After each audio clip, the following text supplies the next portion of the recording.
बुद्धिमानी किसमें है? सप्रेम हरिस्मरण। आपका कृपा पत्र मिला।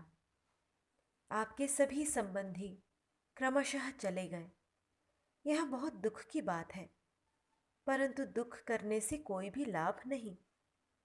जो कुछ पीछे बचा है उसी को संभालना आपका कर्तव्य है। घर में केवल आप तथा आपकी पत्नी दो ही बचे हैं, तो अब आप दोनों को सावधानी के साथ अपने जीवन का एक एक क्षण भगवत सेवा में लगाना चाहिए।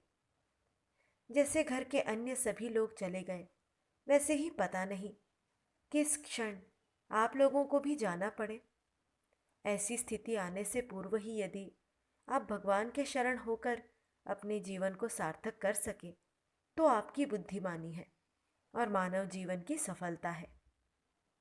नहीं तो जैसे अन्य विषयी पुरुष विषय भोगों की चिंता करते हुए सियार कुत्तों की मौत मर जाते हैं, वैसी ही दशा आपकी भी होगी।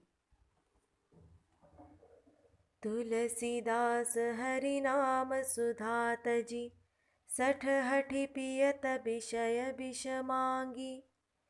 सुकर स्वान श्रृगाल सरिस जन, जनमत जगत जननी दुख लागी। अतएव आप लोगों को इस महाप्रयाण के लिए पहले से ही तैयार हो जाना चाहिए। भगवान के स्वरूप का ध्यान तथा उनके पवित्र नामों का जप कीर्तन करते रहिए। मृत्यु जब कभी भी आवे उसे आप भगवान का स्मरण करते हुए ही मिले। फिर कोई डर की बात नहीं है, आपको भगवत प्राप्ति ही होगी।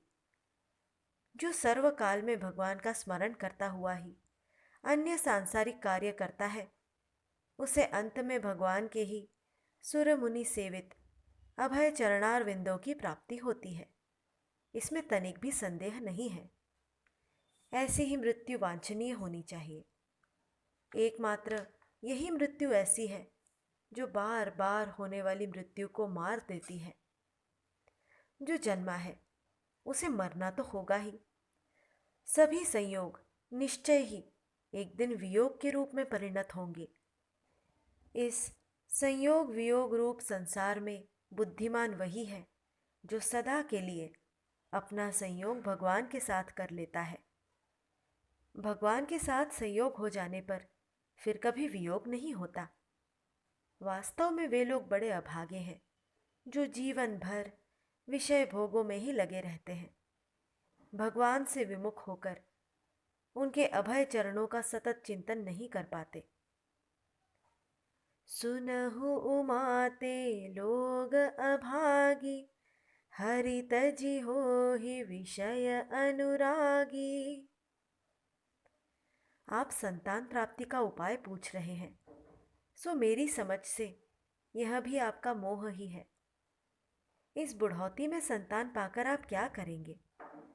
मन में मोह का बंधन और भी दृढ़ हो जाएगा, फसावट और भी गाढ़ी हो जाएगी। पुत्र होते ही वह आपको तार देगा, ऐसी आशा रखना मूर्खता है। रही वंश चलने की बात, सो पता नहीं कितनी मानव और मानवेतर योनियों में आपके वंश चल रहे होंगे। अब तक आप पता नहीं कितनी योनियों में कहाँ कहाँ जन्मे हैं। उनमें से अधिकांश जगह वंश परंपरा चलती होगी। एक जन्म में वंश नहीं चला तो कौन सी बड़ी हानि हो जाएगी। इस मोह को मन से दूर कीजिए और भगवान के भजन में लगिए। पास में जो पूंजी है उसे जीवन निर्वाह में खर्च करने के साथ ही साथ कुछ कुछ सत्कार्य में भी लगाते रहिए, जिससे आप लोगों के बाद उसका दुरुपयोग न हो। दान वही यथार्थ है जो अपने हाथों कर लिया जाता है। आजकल तो बने हुए ट्रस्टों के भी तोड़ने की बात सोची जा रही है। परंतु यदि संतान की एकांत ही इच्छा हो तो उसके लिए भी भगवान का आराधन ही प्रधान उपाय है।